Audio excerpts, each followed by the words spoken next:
Assalamualaikum warahmatullahi wabarakatuh. Jumpa lagi bersama saya Hendra, tetap di channel Hendra Berbagi.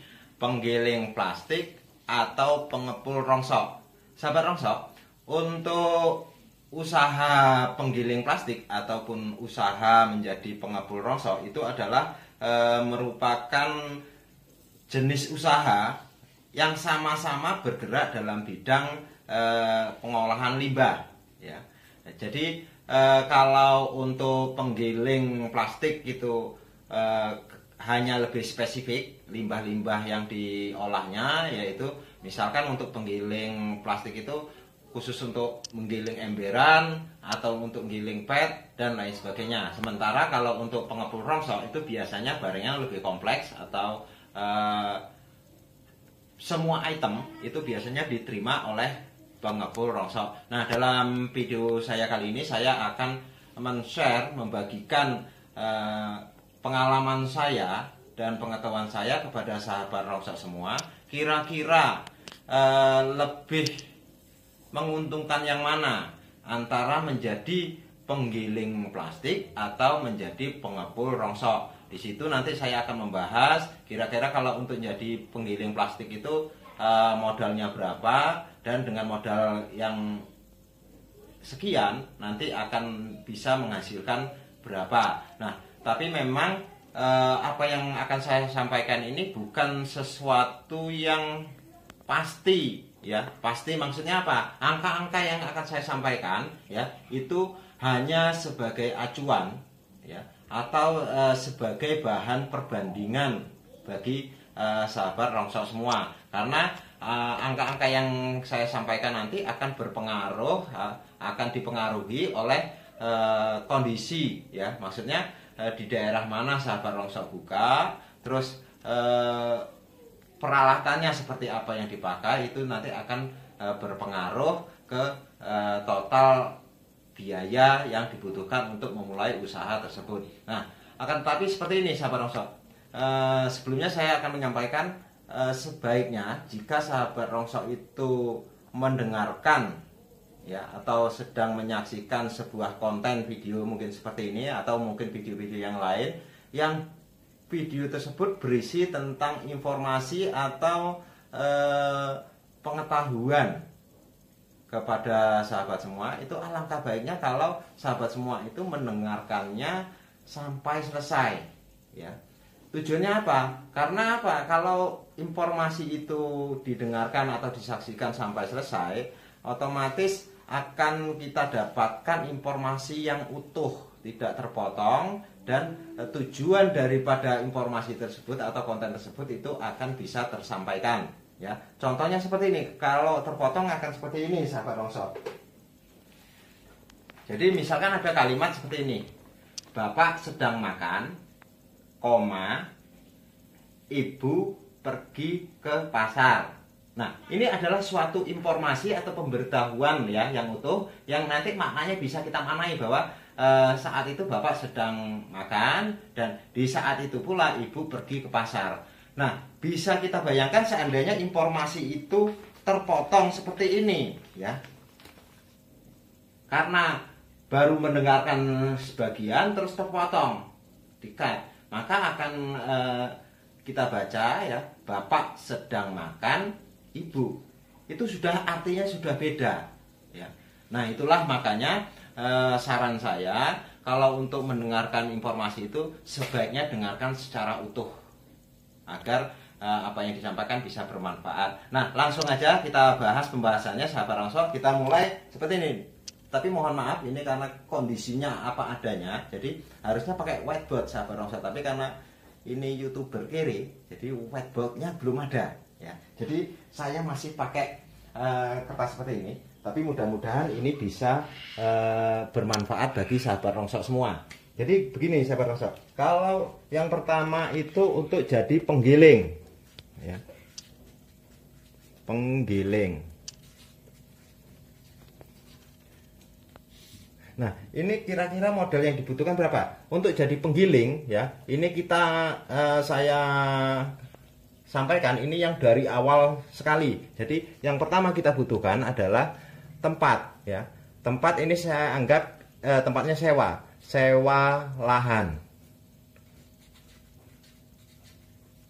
Nah, sahabat Rongso, untuk sewa lahan ini harus yang cukup luas, karena untuk sewa lahan di sini ya, saya pindahkan sini ya oret-oretannya. Untuk sewa lahan di sini, ini fungsi lahan ini yang pertama ya, itu sebagai tempat untuk bongkar muat. Bongkar muat, saya singkat BM aja ya. Terus yang kedua ya, juga selain tempat bongkar muat, yaitu tempat barang campur ya, tempat barang yang masih campur. Terus untuk selanjutnya yang ketiga yaitu untuk tempat pensortiran barang, tempat sortir. Nah, yang keempat ya, yaitu tempat barang yang sudah siap untuk digiling, tempat barang siap giling,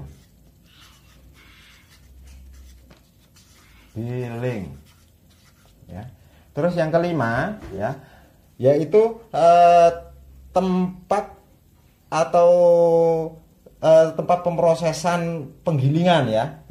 Jadi tempat gilingnya ya, tempat proses giling.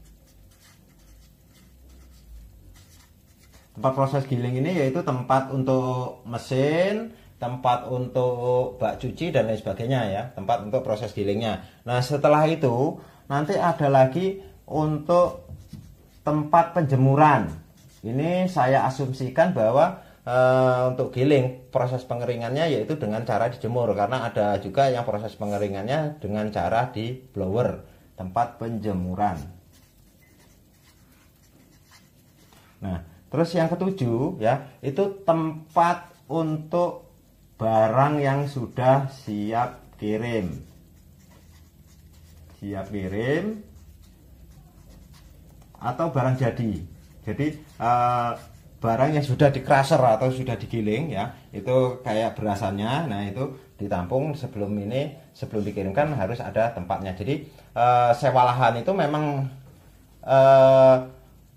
mutlak harus lebar ya, karena itu tadi untuk tempat bongkar muat, untuk tempat barang yang masih campur itu ditempatkan, terus tempat untuk sortir barang ini cukup luas, karena kalau misalkan untuk satu mesin dengan kapasitas 1,5 ton, berarti untuk tukang sortirnya, kalau kita memang membeli barang gelondong itu bisa 5 tukang sortir.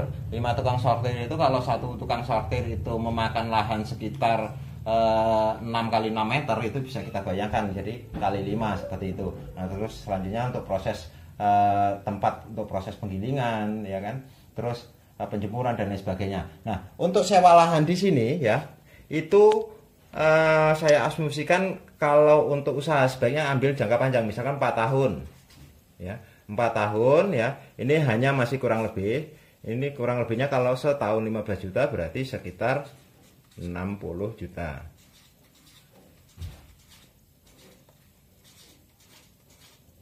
Sekali lagi yang saya sampaikan di sini adalah nggak pasti harus seperti ini. Lihat situasinya, mungkin kalau misalkan di daerah-daerah tertentu yang di pinggir-pinggir perkotaan, juga di pedesaan itu mungkin lebih murah, atau justru ada yang lebih mahal seperti itu. Nah, untuk yang kedua ya, setelah sewa lahan, yaitu bangunan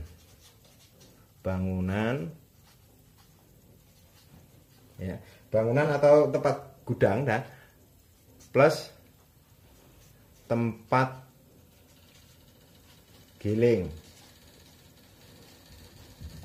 ya. Bangunan ini bisa menggunakan seng, bambu dan lain sebagainya. Nah, untuk tempat giling ini kan harus tempatnya panggung ya, panggung. Jadi nanti orang yang memasukkan barang-barang yang akan digiling itu di atas ya, terus untuk proses pencuciannya juga di bawah. Nah, ini juga termasuk pembuatan bak pencucian dan lain sebagainya. Ini kurang lebihnya 30 juta. Nah, selanjutnya setelah tempat ada, bangunan ada, selanjutnya yang sudah pasti harus kita miliki adalah mesin giling.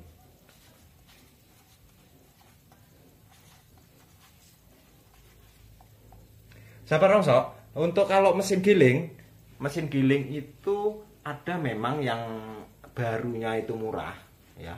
Ya mungkin kisaran 10 sampai 15 juta, ya kan. Tapi ada juga yang mahal, kalau barunya itu sampai 50 sampai kisaran 70 juta, ya. Nah, sebaiknya sahabat rongsok ini jangan tergiur dengan harga-harga yang murah, ya kan. Tapi yang perlu diperhatikan, ya, itu adalah kualitas mesinnya. Jadi usahakan dinding mesin itu harus tebal. Karena apa? Memang yang digiling itu hanya plastik.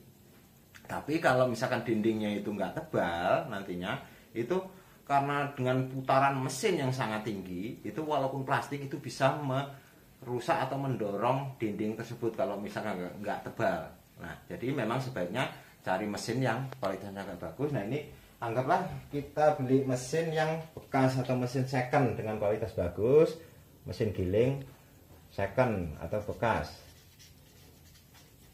Nah, ini mesin giling bekas ini pasarannya sekitar 35 juta. Nah, selanjutnya ini banyak sekali memang sahabat rongsok kalau kita rinci untuk menjadi seorang penggiling plastik. Nah, untuk selanjutnya yang keempat, ya, yang keempat itu yaitu timbangan. Ini timbangan besar. Nah, timbangan besar ini itu kisarannya, ya, harganya itu sekitar 3 juta rupiah untuk yang baru. Nah, setelah timbangan apalagi? Terus yang kelima, ya, yang kelima yaitu terpal plastik.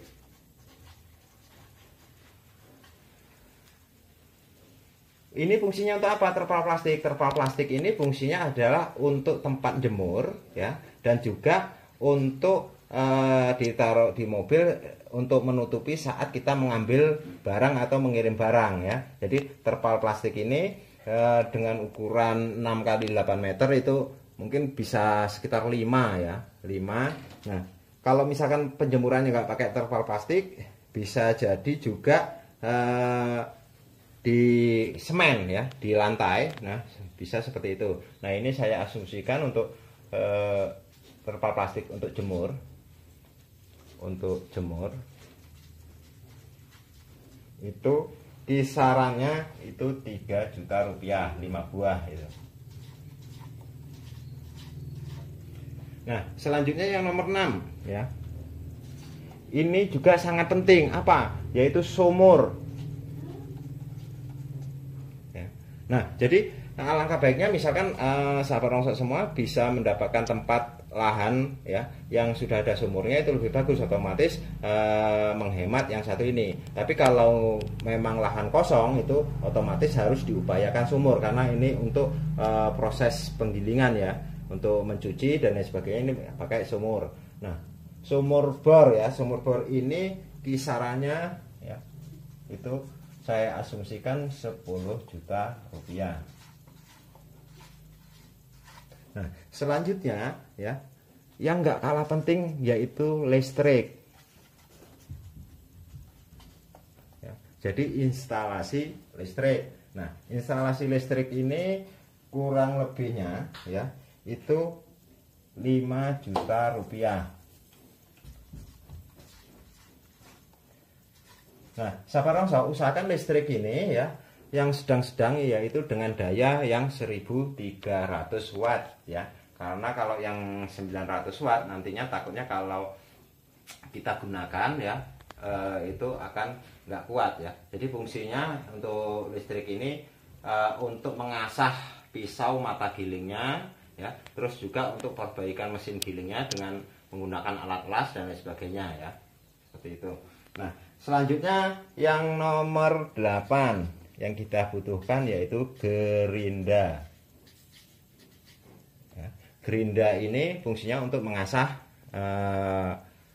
mata pisau mesin giling. Nah, gerinda ini kurang lebih, ini enggak ada minnya, nanti dikira lebih ya. Ini perkiraan ya, kisarannya itu seharga 500.000 rupiah ya. Nah selanjutnya yang nomor 9 yaitu peralatan untuk las listrik. Peralatan las ya, atau kita pakai dinamo yang portable ya, sahabat rongsok. Jadi ada dinamo kecil yang bisa dibawa ke sana ke sini. Biasanya itu yang pakai itu tukang tralis dan lain sebagainya ya. Itu fungsinya juga nanti untuk memperbaiki mesin-mesin yang rusak kecil, dan juga kadang-kadang untuk mesin giling itu bautnya sudah kendor-kendor dan terpaksa harus menggunakan las untuk istilahnya pemasangannya, untuk bongkarnya dan lain sebagainya. Nah, untuk peralatan las listrik ini ya, itu untuk dinamo portable ya, itu kisarannya plus elektroda lasnya atau las stoknya itu sekitar 1,5 juta. Nah, terus yang selanjutnya ini juga ini sangat penting, yaitu apa? Tempat limbah.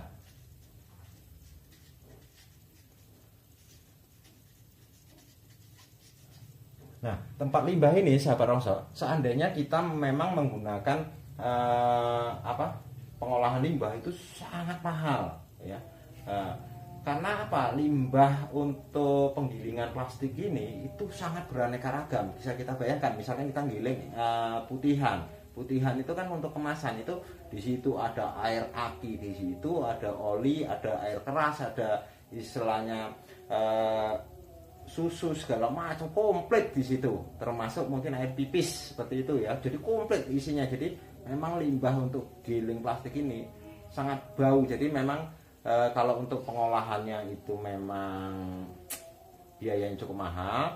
Nah itu bisa menggunakan bak penampungan yang water torrent itu dengan ukuran yang 2000 liter, itu bisa 2 buah. Tujuannya apa? Yang satu bisa untuk nampung harian.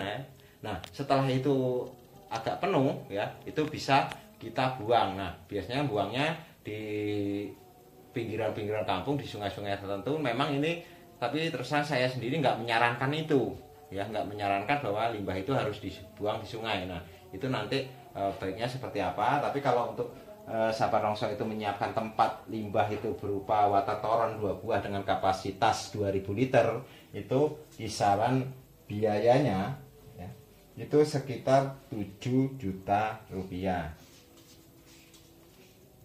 Jadi satu itu kisarannya sekitar 3,5 juta itu sahabat rongsok. Nah untuk yang selanjutnya ya, ini juga sangat penting, yaitu apa? Transportasi.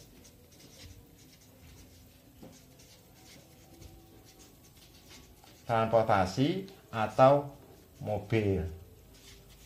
Ini fungsinya untuk ngambil barang dari pengepul ya, dari lapak, atau untuk kirim barang jadi. Nah mobil ini saya asumsikan untuk mobil kecil, mobil pick up kecil ya. Ini saya asumsikan mobil yang biasa dengan harga 30 juta rupiah.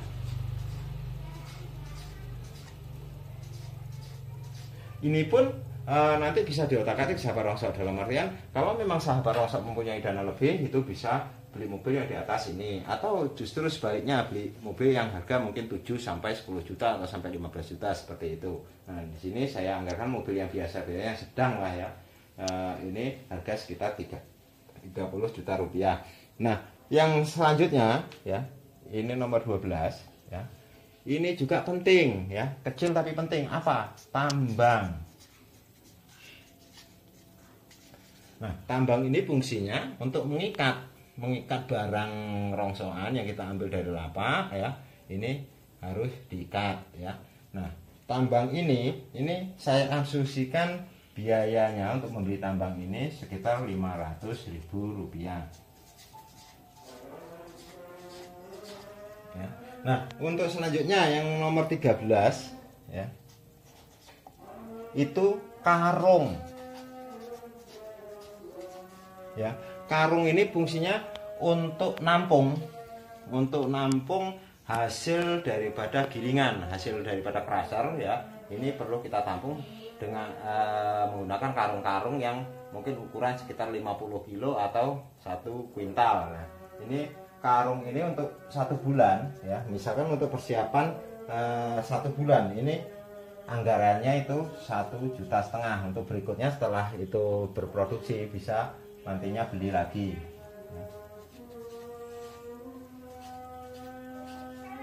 Nah, kenapa angkanya 2,5? Biasanya kalau untuk 1 karung itu isinya itu sekitar 30 kilo ya, 30 kilo. Kalau kita giling itu 1,5 ton, berarti itu membutuhkan 50 karung per hari ya. Asumsinya bahwa 1 karung itu harganya sekitar 1.200 rupiah, jadi nanti bisa ketemu sekitar 1,5 juta. Nah, untuk yang ke-14 ya, yaitu lain-lain. Nah, lain-lain ini ya, ini yaitu untuk beli rafia. Nanti rafia untuk apa? Untuk mengikat barang yang akan kita kirim ya. Terus selanjutnya juga nanti ada butuh lagi itu jarum karung ya, dan lain sebagainya. Nah, untuk lain-lain hal-hal kecil ini ya, ini bisa dicadangkan 1 juta rupiah ya. Nah, selanjutnya ya, ini adalah modal investasi yang harus kita keluarkan ya. Saya ulangi ya, sewa lahan, bangunan tempat untuk giling, terus mesin gilingnya, timbangan besar, terpal plastik, sumur, listrik, gerindra ya, peralatan las, tempat limbah, transportasi atau mobil, terus tambang, karung, dan lain-lain. Nah, ini juga yang utamanya yaitu modalnya ya, modal untuk membeli barang. Nah, modal ini saya pindahkan di sini karena di sini masih cukup ya. Modal ini misalkan asumsi giling, dengan asumsi giling itu 1,5 ton, karena mesinnya ini yang saya tuliskan di sini adalah untuk 1 mesin ya, harga 1 mesin. Jadi untuk kapasitas 1 mesin itu biasanya sekitar 1,5 ton, tergantung daripada jenis barang yang kita giling. Kalau barang yang mungkin mudah pecah ya, seperti PP dan lain sebagainya, itu bisa lebih. Tapi kalau untuk bahan-bahan yang lain yang lebih alot, itu bisa nggak sampai segini ya, nggak sampai 1,5 ton per hari. Ini modal untuk 1,5 ton, 1,5 ton per hari. Kalau asumsinya untuk harga barang ya, modal itu adalah per kilonya itu 4.000 rupiah. Berarti kalau kali 1,5 ton ya, itu harus 6 juta rupiah. Tapi apakah cukup segini? Sama sekali enggak, sahabat Rongsok. Karena seperti ini ya, untuk barang itu harus ada nantinya, yaitu yang pertama, barang yang sedang dalam proses pembelian. Jadi saat nanti usaha itu sudah jalan ya, sopir kita ngambil barang ya, otomatis kan sudah harus bawa dana ya, proses beli. Anggaplah kita juga beli 1,5 ton tiap hari, atau harusnya lebih dari 1,5 ton, nah, karena nanti ada nyusut dan lain sebagainya. Nah, terus ada lagi nanti barang ya, barang yang belum diproses giling atau stok barang. Nah, nanti ada lagi ya, yang ketiga itu barang yang sedang diproses sortir ya, disortir oleh tenaga sortirnya, yaitu barang proses sortir.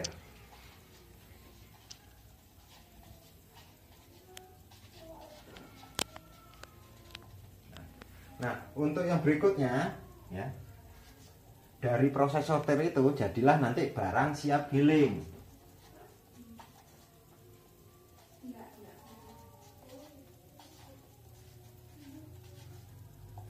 Nah, dari barang siap giling ini nantinya masuklah ke barang yang sedang proses giling.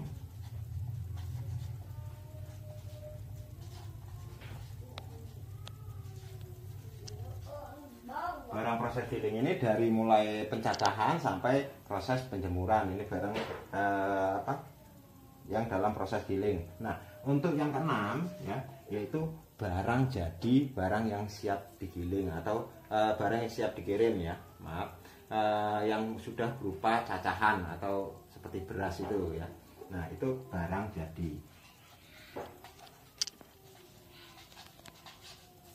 Nah, jadi saya ulangi, kalau untuk modal, misalkan untuk kapasitas 1,5 ton per hari ya, dengan asumsi harga per kilo itu Rp4.000, maka yang dibutuhkan yaitu 6 juta rupiah modalnya. Nah, 6 juta rupiah tapi nggak cukup cuma satu periode penggilingan, karena kalau misalkan cuma satu, nanti begitu sudah selesai giling ya, besok bingung mau giling apa karena belum ada barang yang jadi ya. Nah, oke, udah ada barang jadi, tapi nanti yang tukang sortirnya mau nyortir apa? Nah, makanya harus ada persiapan untuk 6 ini ya. Jadi 6 juta ya untuk modal itu dikalikan 6 sama dengan, saya pindahkan di sini ya. Ini kurang lebih 36 juta rupiah. Nah, inilah sahabat rongsok ya, modal-modal yang harus dikeluarkan jika sahabat rongsok semua memang punya keinginan untuk menjadi seorang pengusaha dalam bidang penggilingan plastik ya. Nah, ini ya, ini totalnya ya, total itu kurang lebihnya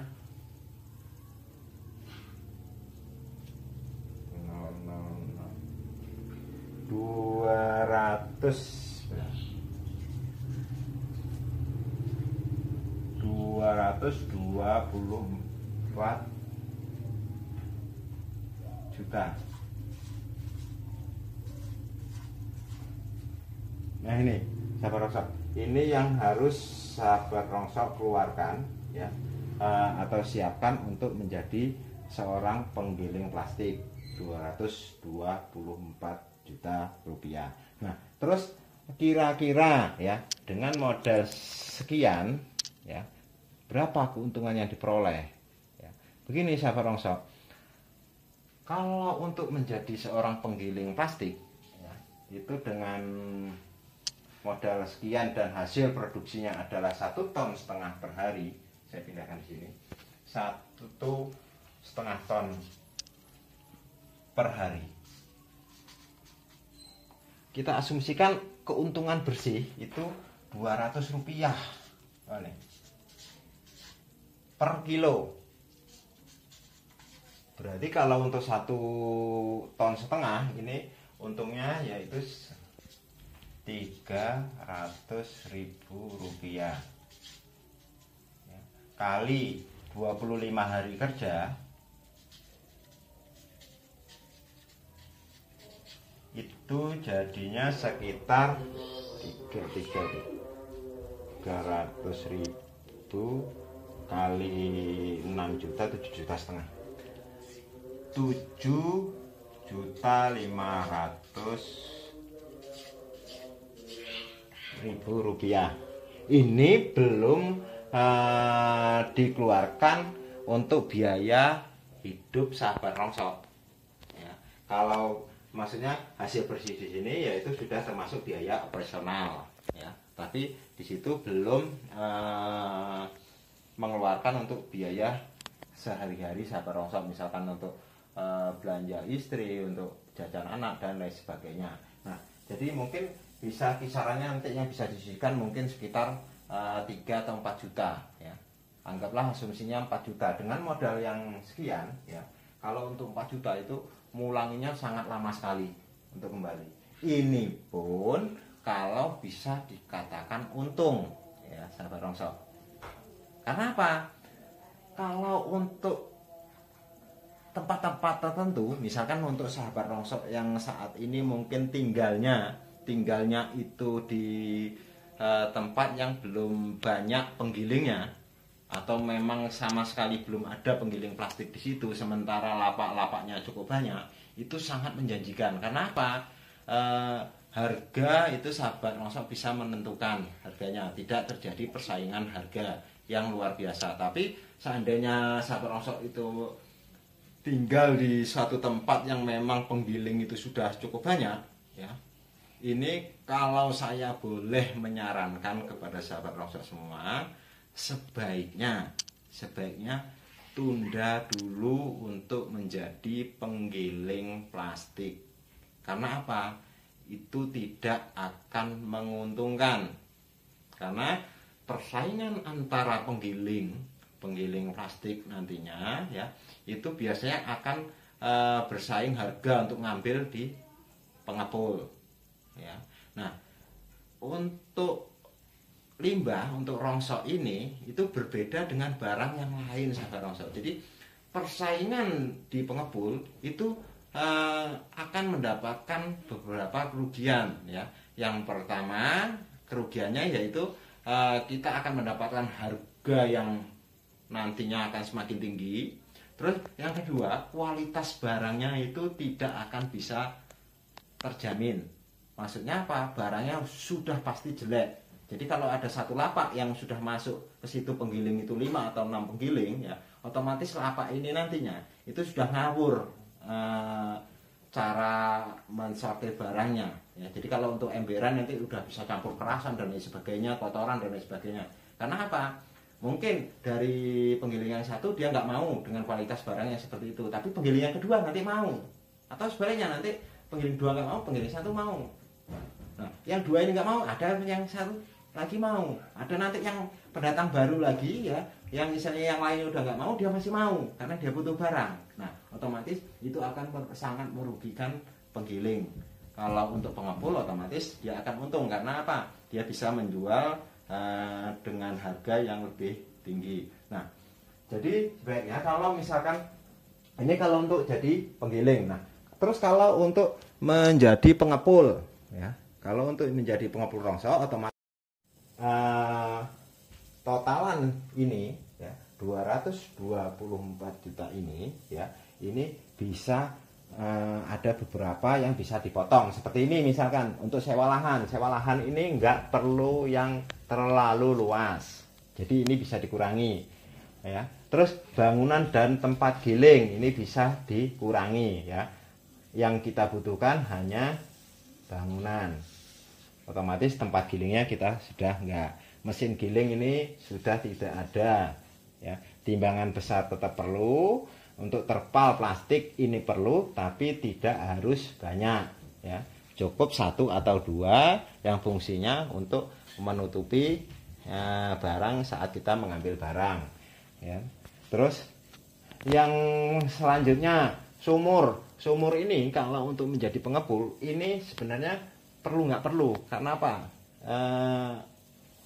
Kalau kita datang pagi nanti, kalau masalah buang air dan lain sebagainya bisa dikondisikan, misalkan tempat siapa, tapi nggak mutlak butuh sumur.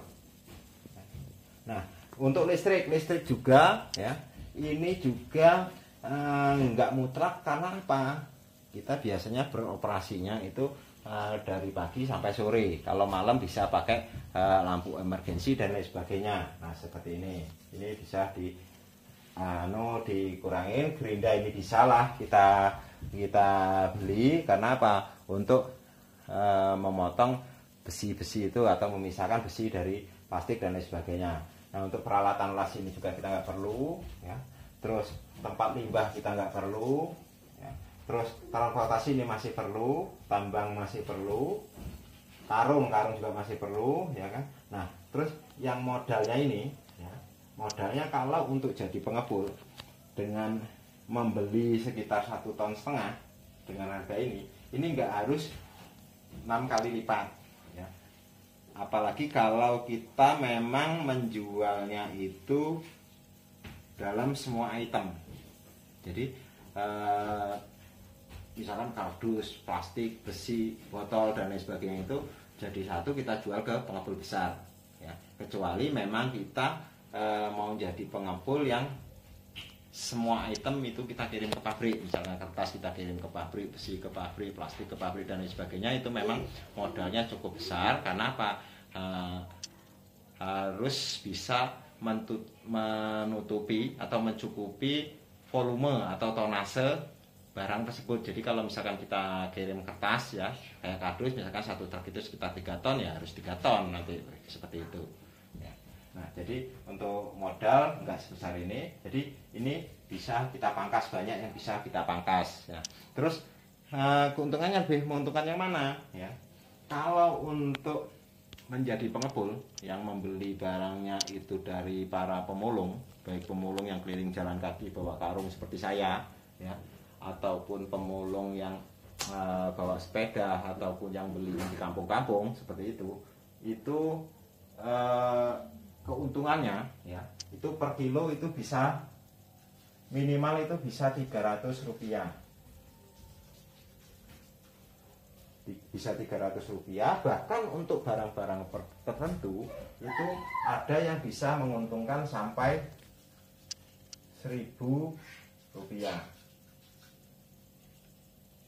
Bahkan kalau untuk tembaga ya, untuk tembaga itu lapak itu bisa untung 5 sampai 10.000 itu sahabat rongsok. Jadi untuk jenis logam ya, itu biasanya yang untungnya bisa agak lumayan itu yaitu kuningan dan tembaga. Kalau untuk aluminium segala macam itu mungkin kisarannya untungnya sekitar 1.000 sampai 2.000 rupiah, kisarannya seperti itu. Itu hanya kisaran ya. Tapi yang jelas kalau untuk bicara untung itu lebih menguntungkan lah sebagai pengepul rongsok dibandingkan menjadi seorang penggiling plastik. Memang kalau untuk secara gayanya, prestisnya itu lebih prestis yang penggiling plastik karena wah saya punya pabrik kan seperti itu. Jadi orang-orang kampung biasanya kalau untuk penggiling plastik menyebutnya dengan nama pabrik seperti itu. Nah, saya kira ini yang bisa saya bagikan kepada sahabat rongsok semua ya. Tujuan saya mudah-mudahan ini bisa menjadi bahan evaluasi sahabat rongsok semua atau bahan perbandingan sahabat rongsok semua untuk memulai usahanya. Nah, sekali lagi yang saya sampaikan di sini itu bukan angka yang pasti ya. Angka yang harus seperti itu ya, itu tergantung daripada kondisinya dan bagaimana sahabat rongsok semua bisa mensiasatinya. Nah, semoga ini bisa bermanfaat dan mudah-mudahan usaha sahabat rongsok semua semakin berkembang. Salam dari saya. Wassalamualaikum warahmatullahi wabarakatuh. Salam sukses.